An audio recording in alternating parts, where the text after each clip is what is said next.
Hi, I'm Elisa and this is Jason from EECC Travels, and today we are going to bring you 15 tips of things you should do before you go on a cruise. If you're new to our channel, please subscribe. We're gonna have more of these tips videos and we have lots of other cruising videos as well. Let's get started. All right, number one. I got me some little cheat cards here.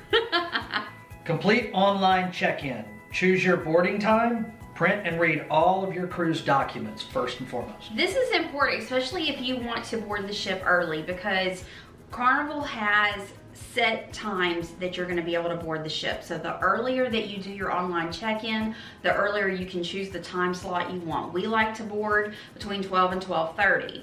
So we booked this cruise well in advance. I've long ago done the online check-in, so we've got the boarding time we want. If you wait later, you may not get the boarding time you want. Also, it's easier to register the kids online than once you get on the ship, because everything's already done and you don't want to have to spend your time on the cruise standing in line to do things. So it's easier to do it beforehand. That's right. All right, number two, make a folder of everything. I'm gonna show you mine. In here, we put copies of our birth certificates or passports if you're using a passport, your cruise itineraries, everything you printed during online check-in, put a copy of that in here. Also, if you pre-book any excursions or drink packages, print those receipts, put them in here. Be sure to print out your receipt from the cruise line, because like for instance, last year we had an onboard credit that we should have had whenever we got on the ship, but whenever we actually checked in, the onboard credit wasn't there. So I was able to take up my printed confirmation and show them the onboard credit, and they added it. If I would not have had that, we would have lost out on my onboard credit. Also, make copies of your driver's license, any credit cards. Yes, they put in a cute little folder. Any credit cards that you have in your wallet, because if your wallet or purse is lost or stolen in port, you'll be able to get back on the ship and you'll have everything that was in there, and you can call your credit card companies and cancel and everything like that. And in your wallet, make sure that your license, your driver's license, is current. Yes, that's a story. Our first cruise, Jason was a few days past his birthday and his license had expired on his birthday. Luckily, we were only about 4 days, and so they let us board the ship, but okay, we're gonna need you to get your license out and get it ready. And I got my license out. We're standing in line, about to board the cruise, and mine is expired. I freaked out. Yeah, we were sweating bullets. Because it was so close, they allowed us to go through. Yeah. But double check, triple check that. Yep, very important. What you got next? All right, number three, if you are unsure of a policy or procedure, look on the cruise line's website. All the answers are gonna be on that website. Right. I'm in a lot of cruise groups on Facebook, and a lot of people will ask questions, and that's great. Ask people questions, but you might not get the right answer through a Facebook group or something like that. It's best if you want to know if something is allowed if you're allowed to pack something, look it up on the cruise line's website. Every question that you need answered is there. There's no stupid question. That's right. You may have to dig for it a little bit, because like a lot of people will have items confiscated out of their bags. Things like irons and coffee machines and things like that they thought, oh, well, I could bring this. But if they would have looked it up on the allowed items list, they would have known that they were not allowed. So if you have a question, look it up.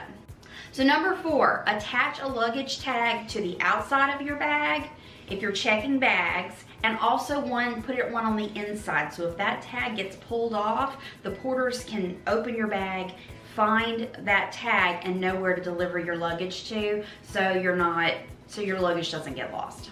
Great point. All right, number five, pre-register your kids for the onboard kids clubs and camps, even the teens. Yeah, I touched on that earlier. It's best to do it online so you're not waiting in line at the different clubs to get your kids registered. There's simple questions that they're gonna answer, and then especially for your teenagers, you know, if you've got tweens or teens, they can go straight to those kids clubs and they're good to go. The more you can do ahead of time, the better. That's right. You want to be proactive. You don't want to spend your cruise standing in line for anything. Yep. Okay, number 6, pre-order beverages for your cabin, meaning you can get bottled water for your cabin, you can get 6 or 12 packs of sodas for your cabin. If you're not gonna buy a drink package and you wanna order a bottle of alcohol to be brought to your cabin, you can do that.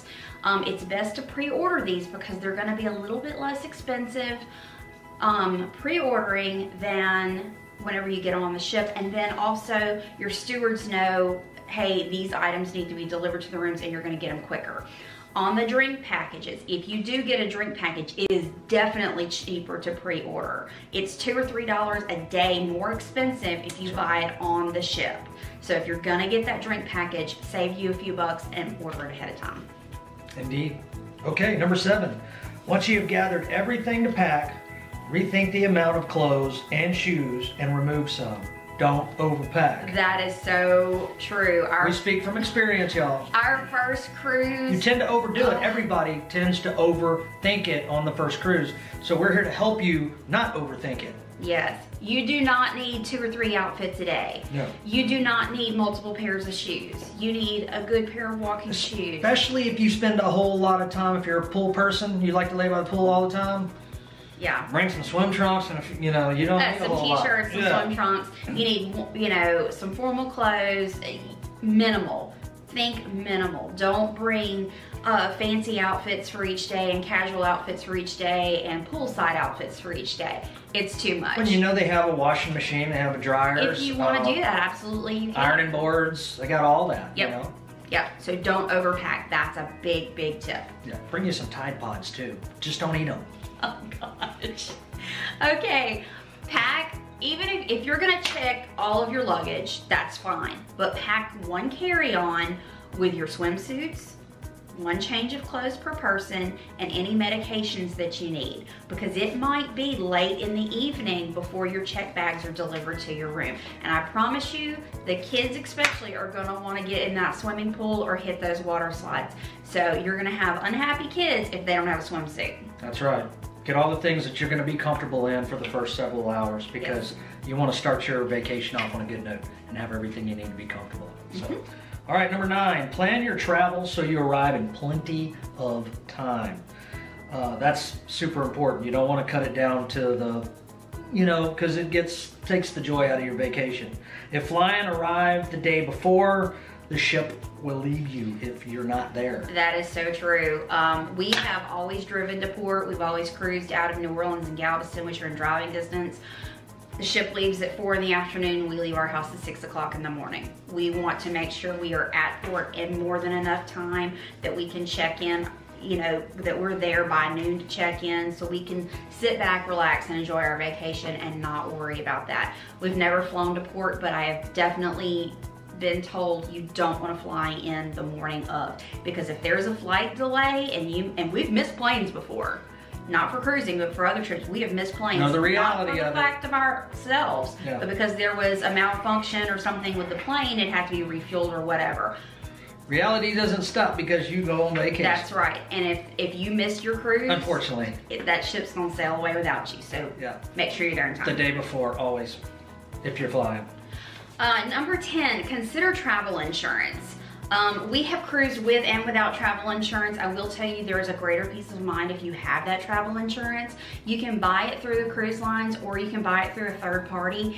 I will tell you it's about half the price if you buy it through a third party, and it's the same coverage. But definitely consider that.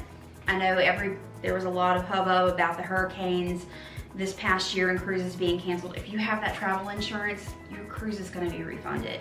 If you don't have that travel insurance, you're at the whim of the cruise company to see if they cancel. CYA. Yes. Or CYB. But definitely, it's something to consider. It's an extra cost, but sometimes it's worth it. That's right. All right, number 11. Make sure your suitcase is easily spotted. Tie a bright ribbon on it or something that you know that's yours, something that just... If you have black luggage like most people do, like she ties a scarf around hers. Yeah, I tie a Mickey Mouse scarf. Bright Mickey Mouse scarf that I tie on my handle of my black luggage. That way, whenever there's a sea of black luggage, I can find my piece right there. So many people have the same luggage, you know? Yeah, and the other piece I have is a bright pink with flowers on it, so that one's easy to find. It's one of those little things that's a big thing. It's like, oh yeah. There's mine. Because if you're checking your bags and that morning when you get off the ship and there's literally hundreds or thousands of suitcases out there, yes, you're gonna know the area that yours is in, but just, you can spot it like that if it's marked. All these little things over the day make a big difference, you know? Little bitty time savers, that'll help. Yeah, right. Okay, number 12, look into parking before you leave on your cruise. You don't have to park at the port. There are options that are not like a block or two away from the port. They will transport you to and from, and those are a lot less expensive. So definitely do some research beforehand, and if you can pre-book them, sometimes you'll get a discount for booking online ahead of time. We always do this. I usually save between $10 and $30 or $40 by pre-booking my parking. So that's something to definitely look into. Great point.